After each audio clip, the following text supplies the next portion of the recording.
আমাদের আজকের ধারাবাহিক আলোচনা কোরআনুল কারীমের সূরা বাকারাহ এর 187 নম্বর আয়াত সম্পর্কে। এই আয়াতের মধ্যে আমরা আল্লাহ রাব্বুল আলামিনের 8টি বিধান আলোচনা করার চেষ্টা করব ইনশাআল্লাহ। 8টি পয়েন্টে আজকে আমাদের আলোচনা আমরা করব ইনশাআল্লাহ। আয়াতটা বেশ লম্বা, অর্ধ পৃষ্ঠা, এক পৃষ্ঠার অর্ধেক এই আয়াতের মধ্যে আমাদের জন্য অনেক বেশি গুরুত্বপূর্ণ এবং শিক্ষণীয় বিষয় আছে।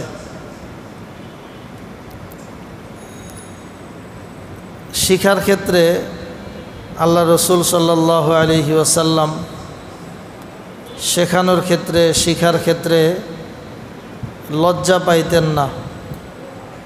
কিছু বিষয় আছে মানুষের জীবনের জন্য জরুরি, কিন্তু বিষয়গুলো সাধারণত আমাদের চোখে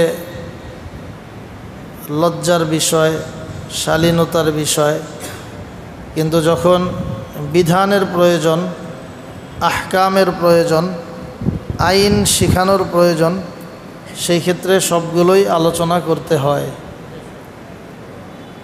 সেই জায়গা থেকে আজকে আমরা বেশ কিছু বিধানও এখানে পাবো ইনশাআল্লাহ। আয়াত নাজিল হওয়ার প্রেক্ষাপট হলো, আল্লাহ রসুলের এক সাহাবী ছিলেন হযরত কায়েস ইবনে সুরমা রাদিয়াল্লাহু আনহু।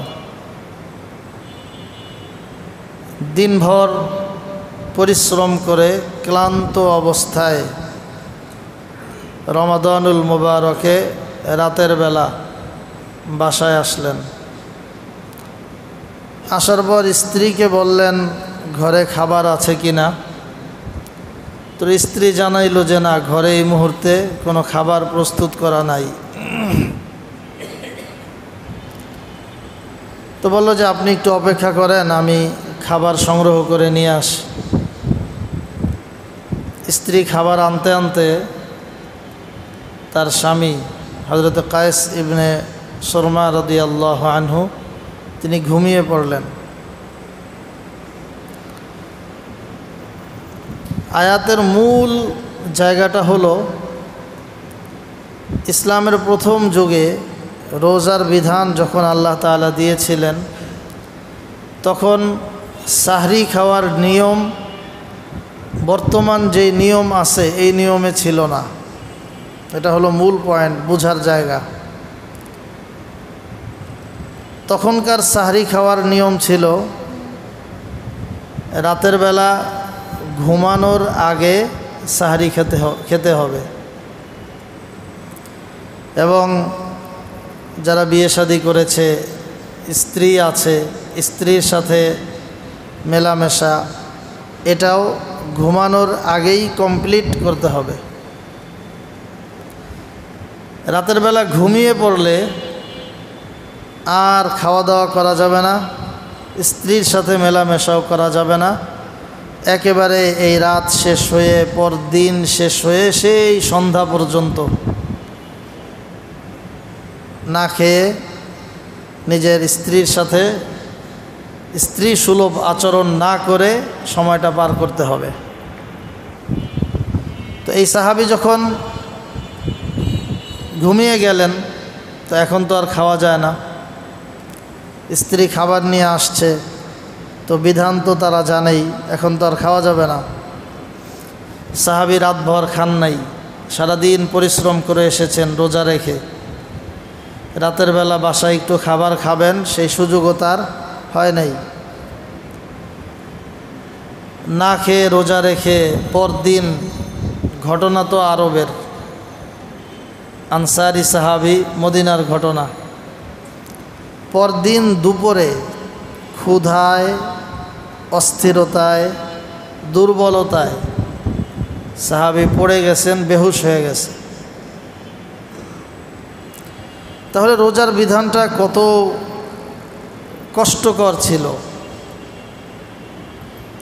এই হলো একদিকের ঘটনা। অন্যদিকে এই যে দীর্ঘ সময় পর্যন্ত, বিশেষ করে যদি স্ত্রী পাশে থাকে রাতের বেলা ফুল টাইম, সে সময় স্ত্রীর সাথে স্ত্রী সুলভ আচরণ করা একান্তই স্বাভাবিক। অনেক সাহাবীদের এমন হয়ে যেত যে নিজের কখনো জানা মতেই, কখনো অজান্তে, কখনো মনের প্রচণ্ড চাহিদার কারণে নিজের স্ত্রী তো তাদের সাথে স্ত্রী সুলভ সম্পর্ক হয়েই যেত। এটা শুধুমাত্র ছোটোখাটো সাহাবীদের ক্ষেত্রে হয়েছে বিষয়টা এমন না। একেবারে শীর্ষ পর্যায়ের সাহাবী হযরতে ওমর রাদিয়াল্লাহু আনহু পর্যন্ত, ওনার সম্পর্কেও তাফসিরের মধ্যে এসেছে, তাফসির ইবনে কাসিরে, যে হযরত ওমরও রাতের বেলা যেই সময় স্ত্রীর সাথে মেলামেশা ওই যুগের ওই সময়ের রোজার জন্য নিষিদ্ধ, এটা হযরত ওমরের দ্বারাও হয়ে গেছে। তো আল্লাহ রসুলের সামনে যখন এই হালতগুলো আসলো যে না খাওয়ার কারণে মানুষ পড়ে যায়, ক্লান্তিতে বেহুশ হয়ে যায়, আবার নিজের বৈধ স্ত্রীর সাথে রাতের বেলা তার মেলামেশার সুযোগ না দেওয়ার কারণে সেখানেও সাহাবায়ে কেরামের কষ্ট হয়, তখন আল্লাহ রব্বুল আলামিন কোরআনুল কারীমের এই আয়াত নাজিল করলেন। সূরা বাকারার 187 নম্বর আয়াত। এই আয়াতে আল্লাহ বলছেন, উহিল্লা লাকুম লাইলাতাস সিয়ামির রাফাসু ইলা নিসাইকুম, হে মুসলমানরা, মুমিনরা, তোমাদের জন্য রমজানের রাতের বেলা স্ত্রীদের সাথে মেলামেশা করার, স্ত্রী সুলভ আচরণ করা হালাল করা হলো, বৈধতা দেওয়া হলো। তাহলে এই আয়াতের আগে, এই আয়াত নাজিল হওয়ার আগে এই খাওয়া দাওয়াও রাতের বেলা ঘুমায় গেলে নিষিদ্ধ, আর স্ত্রীর সাথে মেলামেশাও নিষিদ্ধ। একটা শব্দ এসেছে আর রফাস। রফাস এটা কোরআনুল কারীমের শব্দ নিয়ে গবেষণা এবং শব্দ বিশ্লেষণের যে অভিধান, লুগাতুল কোরআনের লেখক তিনি বলেছেন, রফাস শব্দের মধ্যে শুধু স্ত্রীর সাথে মেলামেশা, সহবাস না, বরং স্ত্রীর সাথে মেলামেশার জন্য উদ্বুদ্ধ হয়, আকর্ষণ সৃষ্টি হয়, এই জাতীয় যত আচরণ আছে সবগুলোকেই আল্লাহ তাআলা এই আয়াতের মাধ্যমে হালাল করেছেন। শুধু হালাল করেই ক্ষান্ত হন নাই, পরবর্তীতে সাহরির খাওয়ার যে নিয়ম এসেছে, যে আল্লাহ রসুলের জীবনী, সাহাবায়ে কেরামের জীবনীতে পাওয়া যায়, এবং রাসূল বলেছেন, সাহরি তোমরা শেষ সময় ঠেকিয়ে খাও। আগে তো সেই শুরু রাত্রেই শেষ, এরপরে পুরা রাতকে সুযোগ দেওয়া হয়েছে। সাহরি এবার শেষ সময় পর্যন্ত, স্ত্রীর সাথে সম্পর্ক শেষ সময় পর্যন্ত, এতে আর কোনো সমস্যা নেই।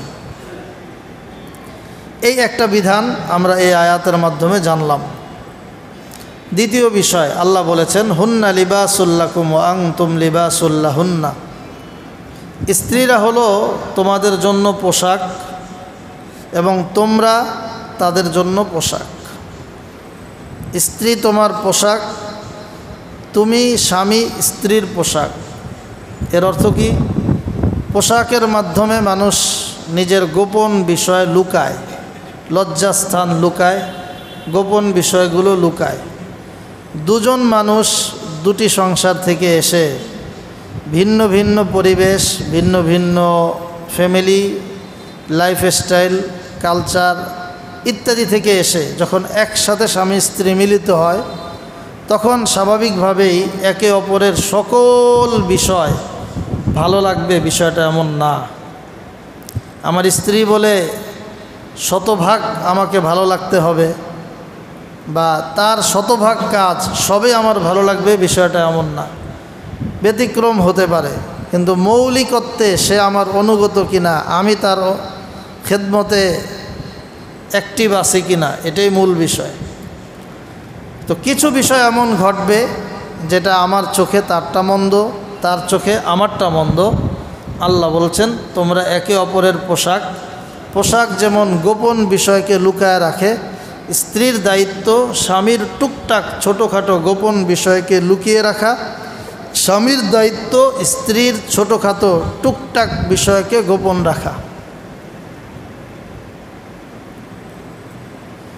গত বৃহস্পতিবার পুরা রাত আমার কাছে একজন আসলেন, একজন স্বামী, তার পারিবারিক বিষয়ে পরামর্শ করার জন্য। প্রায় রাত 12টায় মশওয়ারা শুরু করছি, ফজরের আজান পর্যন্ত পরামর্শ হয়েছে।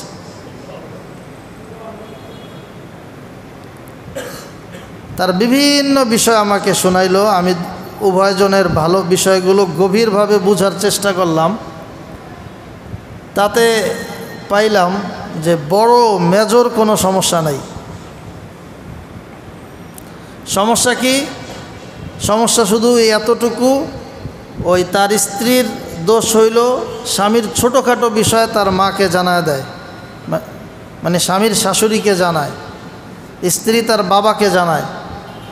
আবার স্ত্রীর পক্ষ থেকেও অভিযোগ যে স্বামী তার স্ত্রীর দোষগুলো কখনো বন্ধুকে বলে, কখনো তার আত্মীয় স্বজনকে বলে, কখনো তার মাকে বলে। এইটাই দীর্ঘ সময় পর্যালোচনা করে পাইলাম বড় মেজর কোনো সমস্যা নেই, কারো প্রতি কারো কোনো বড় সমস্যা নেই। ছোটো সমস্যা নিয়ে দীর্ঘদিন যাবৎ, প্রায় 10 বছর যাবৎ পারস্পরিক গভীর আন্তরিকতা নাই। খোলাসা বের হইল বড় কোনো অপরাধ কারো থেকেই নাই, শুধুমাত্র বলা বলি করা। তা আমি উভয়জনে তওবা পড়াইছি, ওয়াদা করাইছি যে কেউ কারো বিষয় আর নিজেদের পারস্পরিক বিষয়গুলো কোনো আত্মীয় স্বজনকে বলতে পারবে না। একটা মা যখন, বাবা যখন তার মেয়েকে দূরে কোথাও দেয়, তো সেই মেয়ে যদি রাতের 1টা বাজে 2টা বাজে হঠাৎ করে ফোন দিয়ে বাবাকে বলে, আব্বু আমি খুব বিপদে আছি, আমার জন্য দোয়া করো, কি পরিমাণ ভয় লাগে।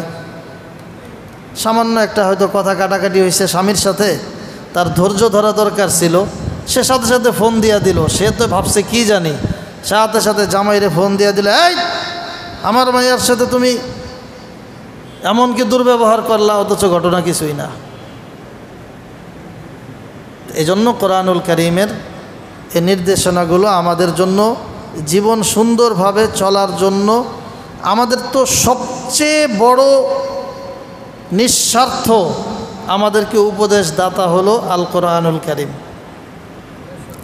যেই কোরআনুল কারীমের উপদেশ নিতে কোনো ভিজিট লাগে না, যেটার উপদেশের মধ্যে কোনো সংশয় নাই, স্বার্থপরতা লুকায়িত নাই। বর্তমান পৃথিবীর একটা স্বাভাবিক নেচার হলো, আপনি যদি কারো কাছে পরামর্শ করতে যান আর নিজের দুর্বল বিষয়গুলো বলেন, তো সাময়িক হয়তো পরামর্শ দিবে, কিন্তু আপনার এই দুর্বলতার সুযোগ নিয়ে সে আপনাকে সব সময় ঘুরাইতে থাকবে। তো নিঃস্বার্থ উপদেশ একমাত্র আল কোরআনুল কারীম দেয়। এজন্য আল্লাহ তাআলা বলছেন, হুন্না লিবাসুল লাকুম ওয়া আনতুম লিবাসুল লাহুন্না। একে অপরের জন্য পোশাক স্বরূপ। পোশাক গোপন জিনিস ঢাকে, স্বামী স্ত্রী একে অপরের গোপন জিনিস তোমরা ঢেকে রাখবে। পোশাক গরমের তীব্রতা থেকে আমাদেরকে রক্ষা করে, শীতের প্রচণ্ডতা থেকে আমাদেরকে রক্ষা করে। তো স্বামী স্ত্রী একে অপরকে যে কোনো বিপদ আপদ থেকে রক্ষা করবে। পোশাকের কাজ হইল, যখন গরম আসে গরমকেও প্রতিরোধ করে, শীত আসে পোশাক, মোটা পোশাক, ভারী পোশাক, শীতের পোশাক আমাদের শীত থেকে আমাদেরকে বাঁচায়। তো স্বামী বিপদে পড়লে স্ত্রী বাঁচাবে, স্ত্রী বিপদে পড়লে স্বামী বাঁচাবে।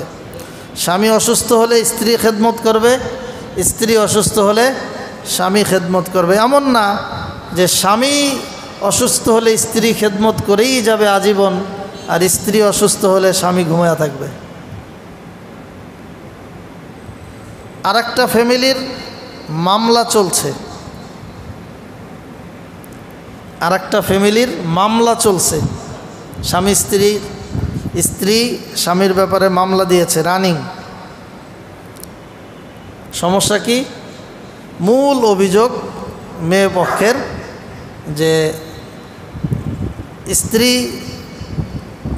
মায়েদের অভিযোগ যে তার মেয়ে স্ত্রী যখন অসুস্থ হয় তখন স্বামী কেয়ার করে না, এটা অভিযোগ।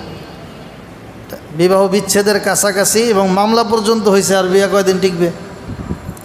বড় তেমন কোনো সমস্যা নাই, সমস্যা এতটুকু যে স্ত্রী অসুস্থ হইলে স্বামী খেয়াল করে না।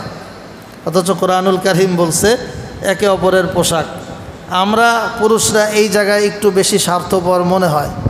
আমাদের অসুস্থতায় পূর্ণ খেদমত নেই, কিন্তু তাদের অসুস্থতায় আমরা নিজেদের কাজে বেশি ব্যস্ত হয়ে পড়ি। এই জায়গাটা আমাদের একটু সংশোধনী দরকার। আল্লাহ তাআলা আমাদেরকে তৌফিক দান করুন। পোশাকের কাজ হলো, পোশাক যখন পরিষ্কার থাকে, পরিচ্ছন্ন থাকে, মনটা ফুরফুরে থাকে, ভালো থাকে।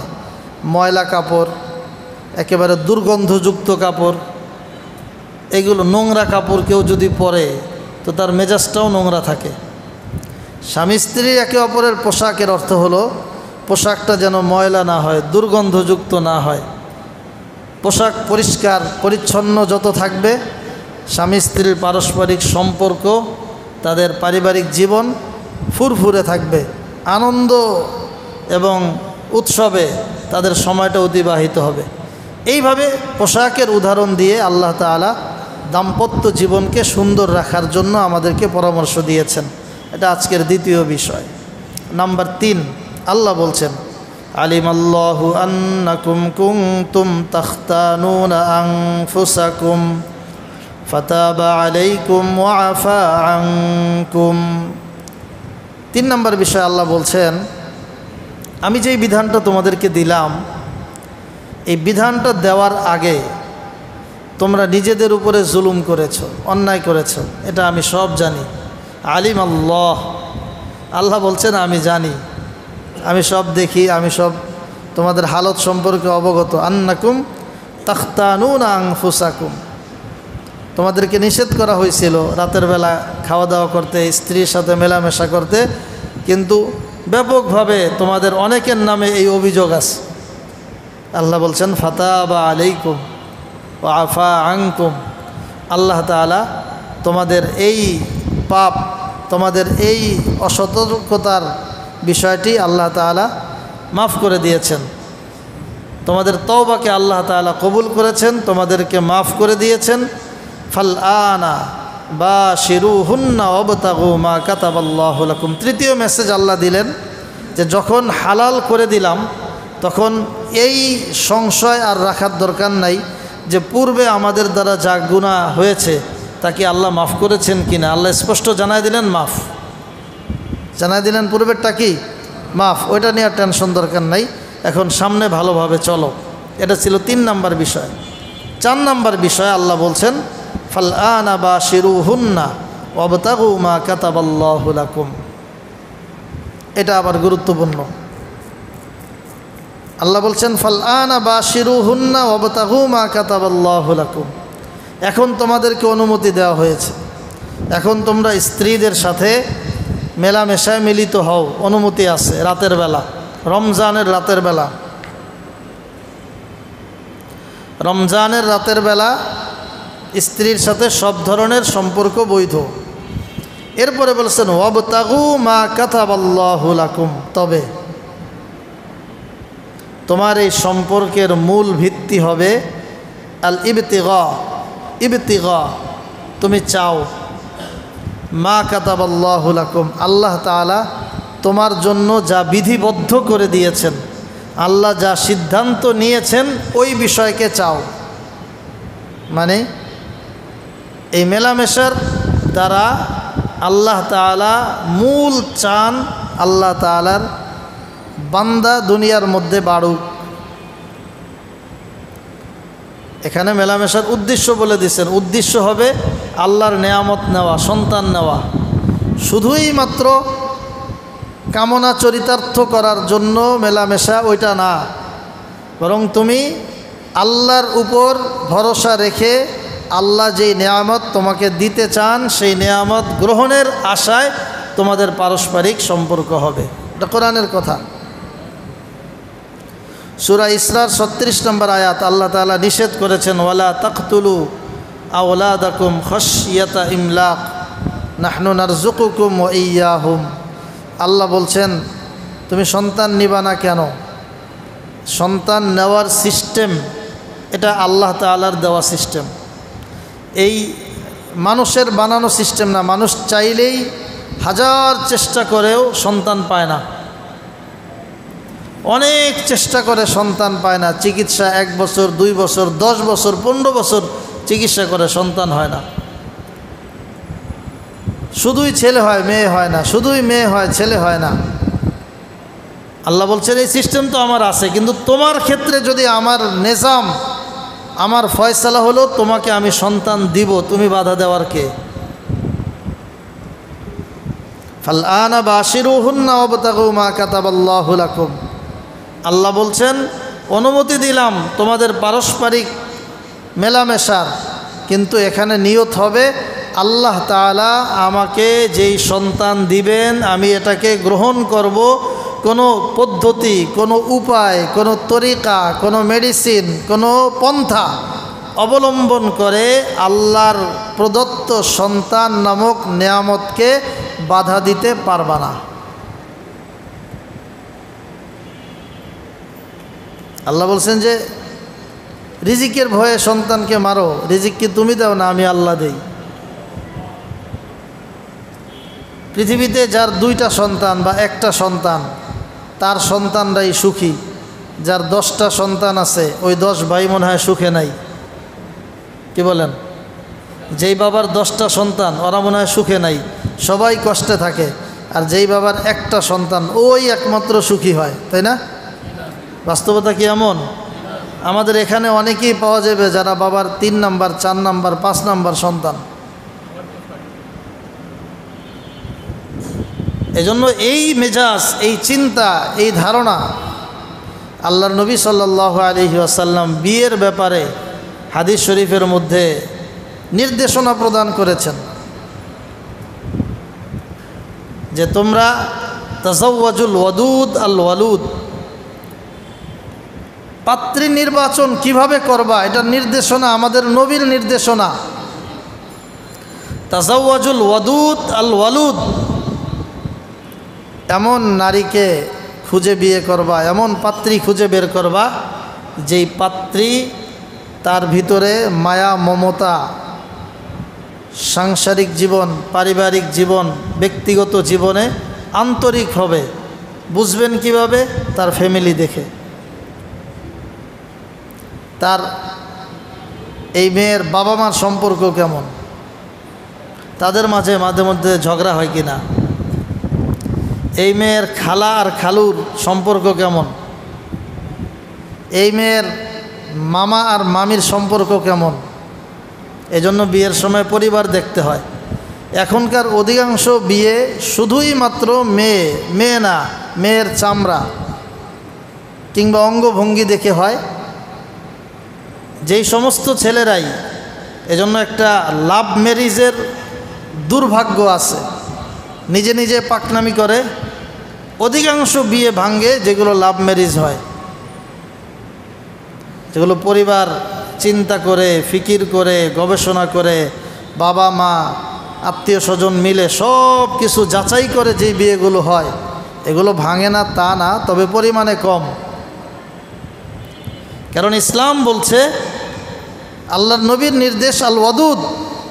তুমি দেখো যে মেয়েটার ভিতরে আন্তরিকতার মেজাজ আছে কিনা, নাকি স্বামীর টাকা দেখছে অথবা সরকারি চাকরি করে আমার স্বামী, এটা দেখেই সে তার পাগল, টাকার নেশায় ছুটছে, এরকম কিনা, নাকি আন্তরিক যে তোমার কখনো লাখ টাকা হবে কখনো কোটি টাকা হবে।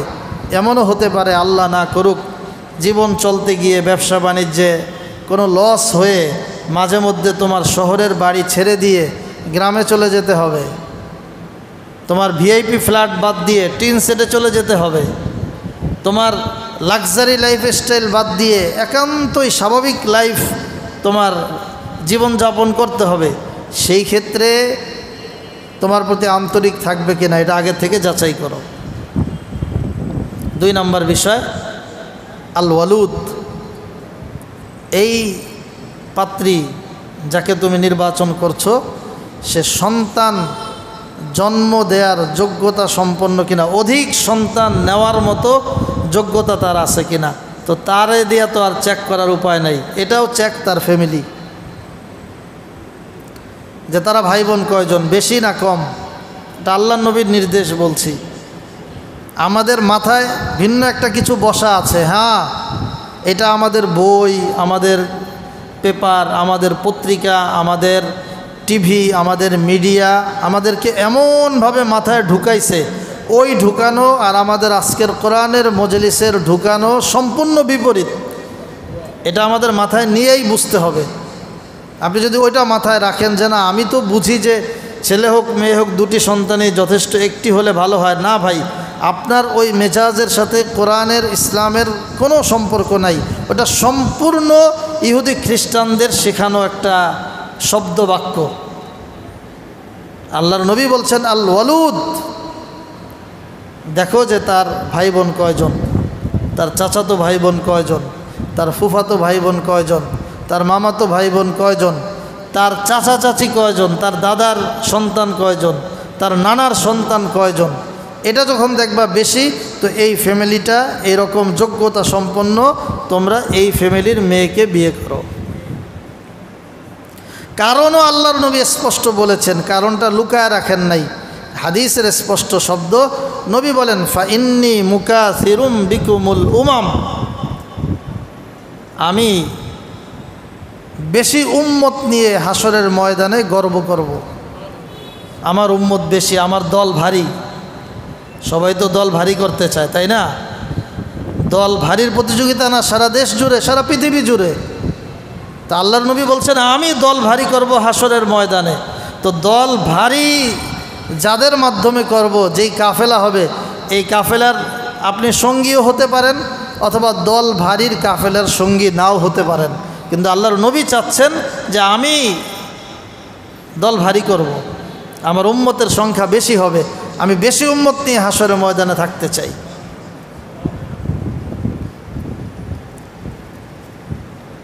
তাহলে দ্বিতীয় 4 নম্বর বিষয় আজকের আলোচনা করছিলাম, যে আল্লাহ তাআলা বলছেন ফালআনা বাশিরুহুন্না ওয়াবতাগু মা কাতাবাল্লাহু লাকুম, এখন থেকে তোমাদের জন্য রমাদানুল মুবারকের রাতের বেলা স্ত্রীদের সাথে মেলামেশার সুযোগ দেওয়া হলো, তবে সে সময় তোমরা আল্লাহর নেয়ামত, আল্লাহ তাআলা তোমার জন্য যে সন্তান বরাদ্দ রেখেছেন সেইগুলোর আশায় তোমরা মিলিত হবে। কোনো পদ্ধতি অবলম্বন করে সন্তান আসতে বারণ করবে না। বারণকারীদের জীবনে বিপদ বেশি আসে। আপনি আল্লাহর উপরে তাওয়াক্কুল করে চলতে থাকেন, বরকত দিবেন আল্লাহ, রিজিক দিবেন কে? আল্লাহ। সব কিছুর ব্যবস্থাপনা করবেন আল্লাহ। যারাই সমাজে ঠাট্টার সাথে হলেও, ভালো করে বুঝেন, আমি ব্যক্তিগতভাবে যেটা মনে করি, সমাজের সবাই তাফসির শুনে না, তাফসিরের মজলিসে বসে না, আল্লাহ তাআলাই সবাইকে বসান না। যারা বসেন আল্লাহ তাদেরকে মহাব্বত করেন, তাদেরকে আল্লাহ দ্বীনের বুঝ দিতে চান, এজন্য দ্বীনি পরিবেশে আনেন। নইলে আপনাকে কে বলছে 1 ঘন্টা এখানে সময় নষ্ট করতে? আপনি পারেন 4 দোকানে বসে গল্প করতে, আড্ডা মারতে, বাসায় গিয়ে টিভি দেখতে, এটা তো দেখছেন না। এখানে বসার মতো একটা মানসিক প্রশান্তি আল্লাহ আপনাকে দিয়েছেন। এটা দিয়েছেন কেন? দিন বুঝার জন্য, আল্লাহ দিন বুঝাইতে চান। তো সেই আমাদের এই বুঝটা থাকা দরকার যে বেশি সন্তান এটা আল্লাহর হুকুম, নবীর হুকুম। কম সন্তান এটা আল্লাহর হুকুম না, আল্লাহর হুকুমের বিপক্ষ, নবীর চাহিদার বিপক্ষে অবস্থান করা। এই যে একটা বিষয় নিয়ে সমাজে অনেক মানুষ মানে ঠাট্টার ছলে একে অপরকে, কারো সন্তান বেশি হলে তুচ্ছ-তাচ্ছিল্য করে, হাসাহাসি করে, বলাবলি করে, নিজে চলছে ইহুদিদের নির্দেশনায়, খ্রিস্টানের পরামর্শে তার সংসার, বিধর্মী নাস্তিকের পরামর্শে তার পরিবার, সে কোরআন সুন্নাহ অনুযায়ী যেই ফ্যামিলিটা চলছে তার ব্যাপারে সে হাসি করে, ঠাট্টা মারে, তো এটা প্রকারান্তরে সে আল্লাহর হুকুম নবীর তরিকার সাথে ঠাট্টা করে। এবং এই পয়েন্টটা সমাজে খুব ব্যাপক প্রচলিত, এবং এটা আমাদের এই বিদেশি শক্তির পেপার পত্রিকা মিডিয়ার কুফল, যে তারা আমাদের অধিকাংশ ফ্যামিলির মধ্যে ওদের পরিকল্পনা ঢুকায় দিতে পারছে। এই পৃথিবীতে এমনও দেশ আছে যেখানে সন্তান হলে পুরস্কার দেওয়া হয়। শুধু পুরস্কার না, সন্তানের টোটাল খরচ রাষ্ট্র বহন করে। কেন? যে তারা সন্তানকে সম্পদে পরিণত করে।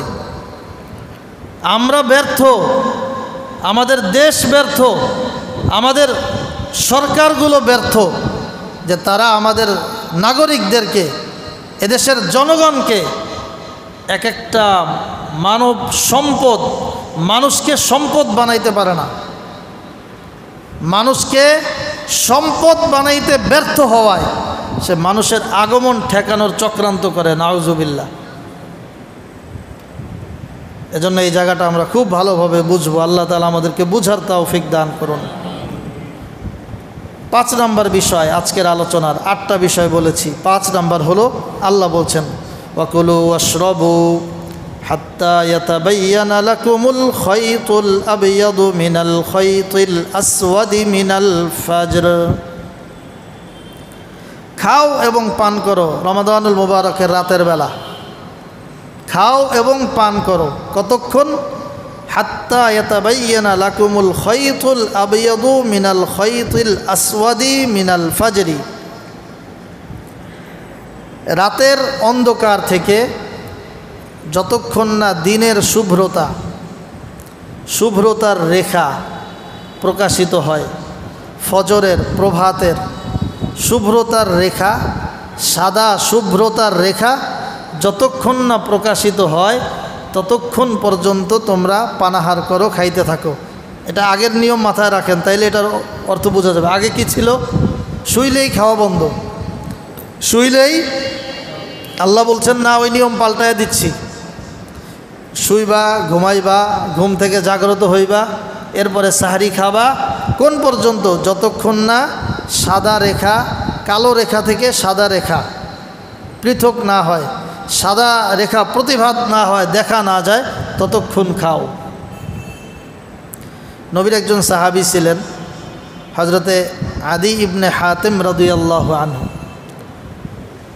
এই আয়াত যখন নাজিল হয়েছে তো তিনি কালো সুতা আর সাদা সুতা, কালো সুতা আর সাদা সুতা দুইটা নিয়ে বসছে, যে যতক্ষণ না এই সাদা সুতা দেখা যাবে ততক্ষণ আমি কি করব? সাহারি খাইতে থাকবো। তো আল্লাহ তাআলা বলে দিয়েছেন মিনাল ফাজরি।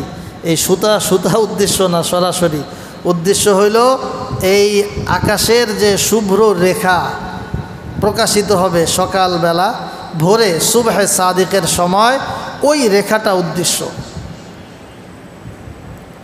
বুখারী শরীফের হাদিস, হযরতে বেলাল রাদিয়াল্লাহু আনহু আল্লাহর নবীর মুয়াজ্জিন ছিলেন, এটা আমরা সবাই জানি।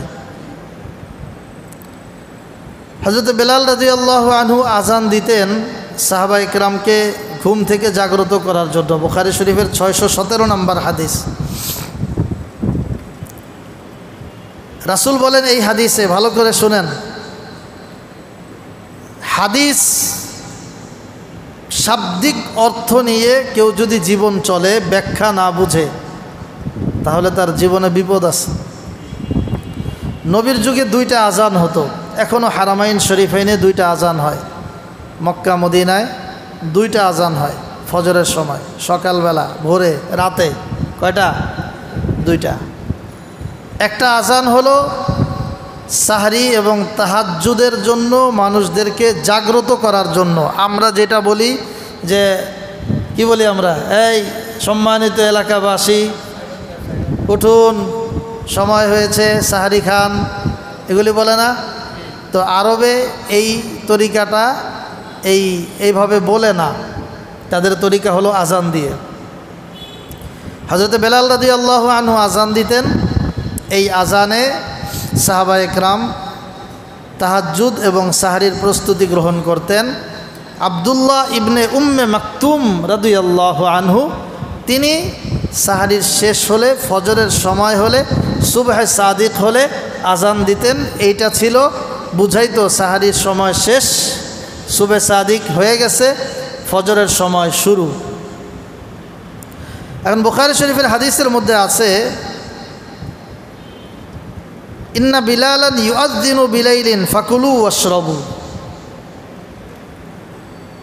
আল্লাহ রসুল বলছেন বেলাল রাতের বেলা আজান দেয়, সুতরাং বেলালের আজানের পর তোমরা খাও এবং পান করো।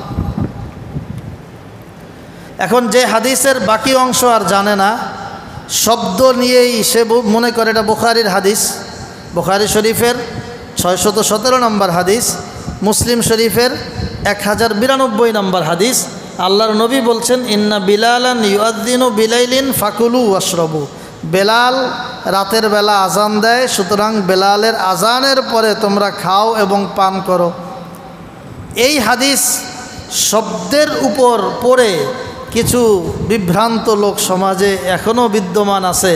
তারা বলে যে বুখারীতে আছে, আল্লাহর নবী বলছেন বেলালের আজানের পরে তোমরা খাও এবং পান করো, সুতরাং রমজানে ফজরের আজান হইয়া গেলেও কিছু সময় খাওয়া যায়, পান করা যায়। নাউজুবিল্লাহ। দলিল আল্লাহর নবীর হাদিস। নবী বলছেন যে বেলাল সে আজান দেয়, বেলালের আজানের পরে খাও পান করো, কিন্তু তার হাদিসের পরের অংশ বাকিগুলো তার জানা নাই। যে আল্লাহ রসুল বলেছেন যে এই যে বেলালের আজানটা, এটা হলো ফজরের ওয়াক্ত আসার আগে, তাহাজ্জুদের আগে, সাহারির আগের আজান। হাদিসের পরের অংশে আল্লাহ রসুল বলছেন যে খাইবা এবং পান করবা কতক্ষণ? হাত্তা ইউনাদিয়া ইবনু উম্মে মাকতুম, যতক্ষণ না আব্দুল্লাহ ইবনু উম্মে মাকতুম আজান দেয় এই পর্যন্ত খাইবা। তাহলে খাওয়ার শেষ সময় হইল আব্দুল্লাহ ইবনে উম্মে মাকতুমের আজান। এখন যে শুধু বুখারীতে কয় যে বুখারীতে পাইছি বেলাল আজান দিলেও খাওয়া যায়, কারণ এই পাগল রে আপনি কিভাবে বুঝাবেন? বুঝেন নাই? যারা হাদিসের গভীর, এটা একটা উদাহরণ দিলাম। এই যে সমাজে বিভিন্ন ধরনের ফিতনা হয়, সব ফিতনার মূল গোড়া হলো যে সে এই বিষয়ের অভিজ্ঞ না, এই বিষয়ে সে মানে সামান্য ধারণা নিয়ে, বেসিক নলেজ নিয়ে পণ্ডিত সাজে।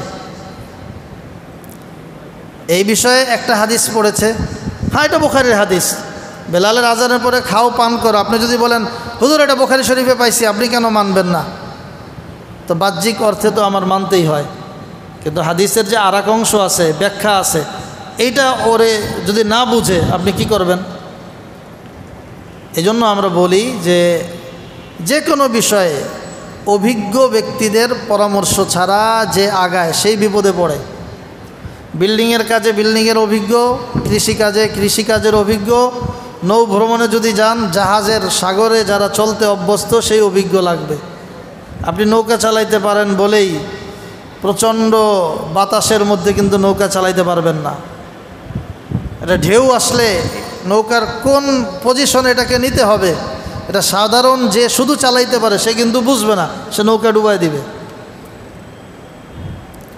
তো যাই হোক, তো এই হাদিসের মধ্যে আল্লাহ রসুল সাল্লাল্লাহু আলাইহি ওয়াসাল্লাম এবং এই আয়াতে আল্লাহ রব্বুল আলামিন আমাদের জন্য সুযোগ দিলেন যে সাহারির শেষ টাইম হলো যখন শুভ্র রেখা প্রকাশিত হয়। এখন এই কথাটা তাদের জন্য যারা চন্দ্র চাঁদ বিষয়ে বিজ্ঞ বুঝে, চাঁদের পরিবর্তন, আকার আকৃতি ধরন এগুলো যে বুঝে, জ্যোতির্বিদ্যায় যে অভিজ্ঞ, তার জন্য এই আয়াত। আমাদের জন্য কি? আমাদের জন্য করণীয় হলো জ্যোতির্বিদ্যায় অভিজ্ঞ ব্যক্তিরা এগুলো সব গবেষণা করে, যে টাইম শিডিউল নির্ধারণ করে চিরস্থায়ী ক্যালেন্ডারের নামে, সাহারি ইফতারের সময়সূচির নামে আমাদের সামনে পেশ করেন। এইটা যদি আমরা ফলো করি তাহলে এই আয়াতের উপর আমল হয়ে যাবে। কারণ এলে প্রত্যেকের দায়িত্ব ছিল যে আপনি ততক্ষণ পর্যন্ত সাহারি খাইবেন, আকাশের দিক তাকায় থাকবেন কোথায় রেখা, আবার মেঘ আসলে আজকে কি খাইবেন না না খাইবেন। বাহ্যিকভাবে প্রত্যেক দিন যদি আকাশে তাকাইতে হয়, আমাদের লালবাগে যারা থাকি চিপাচুপা বাসা, কয়জনের বাসার থেকে সরাসরি আকাশ দেখা যায়? আপনি সাহারির সময় আকাশে তাকাইয়া কেমনে সাহারি খাওয়া শেষ করবেন? তো এই বিধান হলো জ্যোতির্বিদ্যায় অভিজ্ঞ পারদর্শী যারা, তারা নির্ধারণ করে দিবে। আমরা বিশুদ্ধভাবে যদি নিশ্চিত হই যে না তাদের গবেষণা সত্য, তখন তাদের আলোকে আমরা চললে এই আয়াতের উপর কি হবে? আমল হয়ে যাবে। 6 নম্বর বিষয় শেষ। সুম্মা আতিম্মুস সিয়ামা ইলাল লাইল, আল্লাহ বলছেন তোমরা রোজাকে রাত পর্যন্ত পূর্ণ করো। এরপরের আয়াত 7 নম্বর বিষয়, ওয়ালা তুবাশিরুহুন্না ওয়া আনতুম আকিফুনা ফিল মাসাজিদ। এখানে আল্লাহ তাআলা ইতিকাফের বিষয়ে আলোচনা করেছেন। ইতিকাফ আকিফুনা ফিল মাসাজিদ, আকিফুনা ইতিকাফ থেকে ইতিকাফরত অবস্থায় মুবাশারাহ, যারা ইতিকাফ করবে তাদের জন্য স্ত্রীর সাথে স্ত্রী সুলভ কোনো ধরনের আচরণ করার অনুমতি নেই, করলেই ইতিকাফ ভেঙে যাবে। ভালো করে বুঝেন, ইতিকাফের কাজ হলো সে দুনিয়া থেকে বিচ্ছিন্ন হবে, একমাত্র আল্লাহর জন্য তার ফুল টাইম সে বরাদ্দ করবে। ওই যে আগের আয়াতে আল্লাহ বলছেন রাতের বেলা স্ত্রীদের সাথে আগে নিষেধ ছিল মেলামেশা, এখন অনুমতি দিলাম। তখন ইতিকাফ যারা করে তাদেরও ধারণা হতে পারে যে তাইলে আগে নিষেধ ছিল, এখন তো অনুমতি দিছে, আমি ইতিকাফ তো মসজিদে করি ঠিক আছে, কিন্তু আমার জন্য আল্লাহ এই আয়াতে তো সবার জন্য অনুমতি দিছে যে এখন স্ত্রীর কাছে যাওয়া যাবে, তা আমি রাত্রে 1 ঘন্টার জন্য বাসায় ঘুরে আসি। কি বলেন?